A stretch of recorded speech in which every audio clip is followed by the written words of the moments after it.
Hello? All right, my name is Ben, and some of you have seen me on TV, on YouTube. I spend a lot of time in electronic media, talking to people, communicating, and I wanted to tell you some stories about things I do to mess with people. In particular, I just like to have fun in these mediums. And so, usually you end a talk with the morals. I want to start here. The fact is, we spend a lot of time talking to people electronically, and a lot of people forget how ridiculous it is. If you sort of stand back and you're like, what are we doing? And people take themselves very seriously, and sometimes when I see people crossing the line, I like to mess with them. So let me give you an example. Back in college, I moved into my dorm room, first year of school. I kept getting these phone calls to people trying to schedule medical appointments with me. It turns out there was a clinic down the street, had a typo in a flyer. People kept calling me. I called them, I said, you gotta change your flyer. They're like, yeah, whatever. So I'm like, all right, people started calling. I'm like, yeah, we'd love to see you at 2 o'clock. Bring the triplets. Yeah, see you on Thursday. Started scheduling appointments for people. It was awesome. And the call stopped. It was great. So, I like to pretend to be other people sometimes when I communicate electronically. Like, when you play interactive fiction, it's fun, you get to be somebody else. Sometimes the parser doesn't understand you, it gets a little frustrating. That's all right. It's fun to have an active role, pretending to be other people. So for a long time, I spent years working on open source projects. I spent every day of my life in internet chat rooms. This is IRC.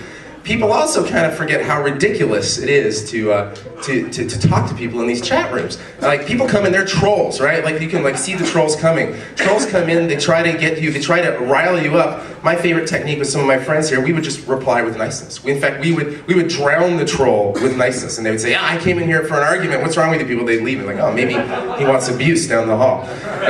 Now, I did do Warcraft for a while. Warcraft was fun. All right. Warcraft, it's like, yeah, push the button, grind. You know, I was like, this is boring. I got my friends, we rolled up 3 identical mages, all women. We decided we were going to be cheerleaders, and we were going to go around, and we were going to shoot synchronized fireballs, and we were going to speak in Valley Speak, and people kept trying to get us to like break character, and we were like, no, and like they'd get so enraged, we would just critique their fashion, and they'd get even worse. So, I get a lot of wrong emails too, like Sussman at Gmail. There's a lot of Sussmans in the world. Usually people stop emailing when I say they got the wrong address. This one wedding producer like kept emailing, all her staff kept asking about wedding plans. So I was like, fine, I'm going to start replying to your wedding plans and see if I can freak them out. And they did. They stopped emailing me. It was great. Don't take them too seriously.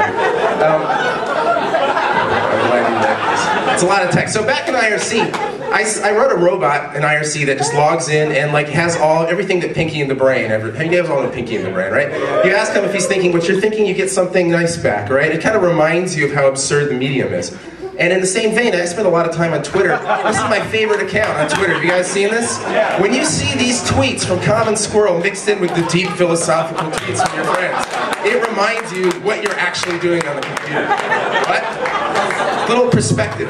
So I went back into IRC and I said, can I take this Pinky robot and do something useful? And I actually turned it into a robot that moderates a game of Werewolf, which you played. And it actually got a great following. People started playing this in channels. I was like, sweet, I can do cool stuff with IRC robots.